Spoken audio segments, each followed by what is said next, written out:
बिस्मिल्लाहिर्रहमानिर्रहीम। अस्सलाम वालेकुम नाज़रीन, मेरा नाम है नवाज़ मोहल और आप देख रहे हैं Urdu gateway YouTube channel.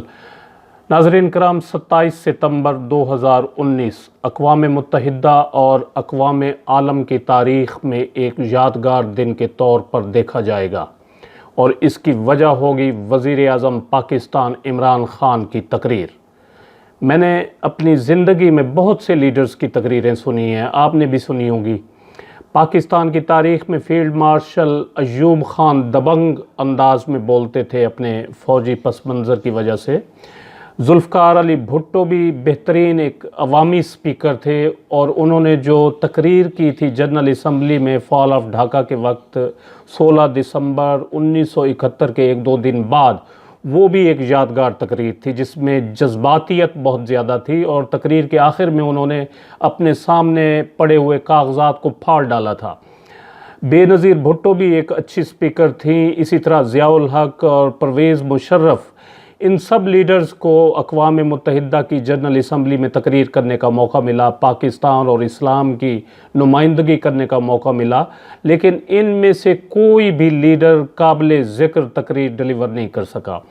Nawaz Sharif और आसिफ ज़रदारी का इस फहरिस्त में मैंने इसलिए तज़किरा नहीं किया कि वो तकरीर के मैदान के आदमी नहीं है, उनका फ़ील्ड कोई और है। लेकिन गुज़श्ता रोज़ वज़ीर आज़म पाकिस्तान इमरान ख़ान ने जिस तरह जानदार, मुदल्लल और टू द पॉइंट तकरीर की है, अक़वाम मुत्तहिदा की जनरल असम्बली के फ्लोर पर इस तरह की स्पीचेस बहुत कम हुई होंगी।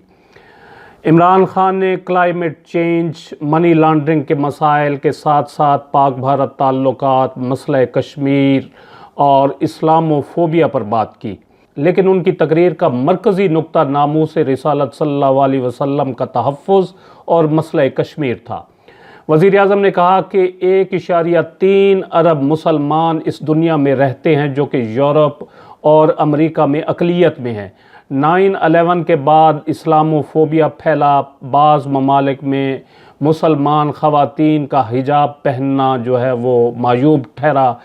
उन्होंने कहा कि ये सब क्या है कि मग़रबी ममालिक में औरतों को कपड़े उतारने की तो इजाज़त है, वो कपड़े उतार सकती हैं, कम कपड़े पहन सकती हैं, लेकिन मुसलमान औरत जो है वो हिजाब नहीं पहन सकती, हिजाब पहनना उसके लिए ममनू है।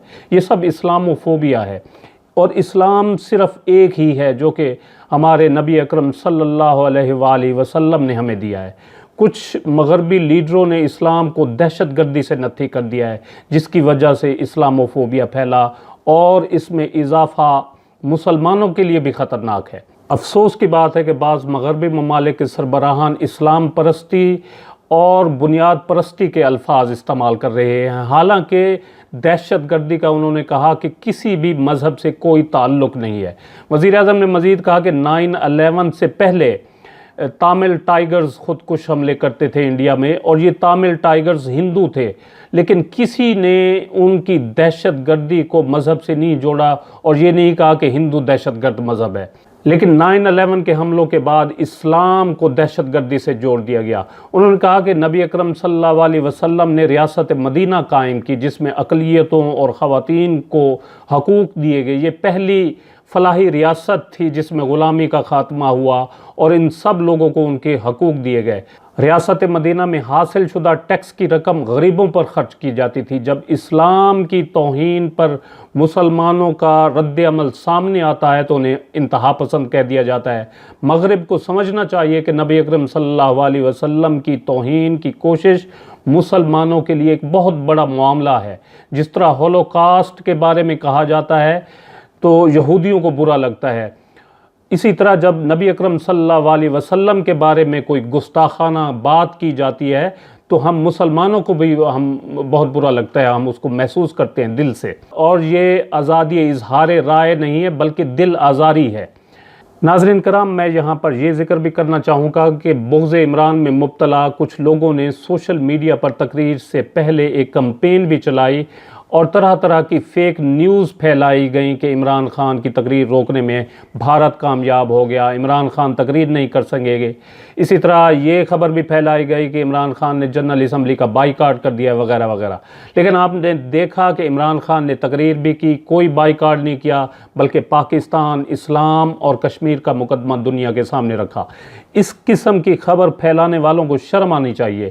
آپ عمران خان کی مخالفت کریں کیونکہ آپ کو اس کی شکل اچھی نہیں لگتی، لیکن یہ تو دیکھیں کہ وہ نیو یارک اپنے ذاتی مفاد کے لیے گیا ہوا ہے۔ کیا اس نے کوئی منی لانڈرنگ کی ہوئی تھی کہ اس کے تحفظ کے لیے وہ اقوام متحدہ کا پلیٹ فارم استعمال کر رہا ہے؟ نہیں، ایسا نہیں ہے۔ وہ تو پاکستان کے لیے گیا، اسلام اور ناموس رسالت کے تحفظ کے لیے گیا، کشمیر کا مقدمہ لے کر اقوام عالم کے پاس گیا، اور آپ یہاں اس کی ٹانگیں کھینچ رہے ہیں۔ شرم آنی چاہیے آپ لوگوں کو۔ ناظرین، یہ تھے میرے عمران خان کی تقریر کے متعلق احساسات اور خیالات۔ امید ہے ویڈیو آپ کو پسند آئی ہوگی، جسے لائک اور شیئر کرنا نہ بھولیں، اور اپنی رائے کا اظہار کمنٹ سیکشن میں ضرور کریں۔ اپنا قیمتی وقت دینے کا بہت بہت شکریہ۔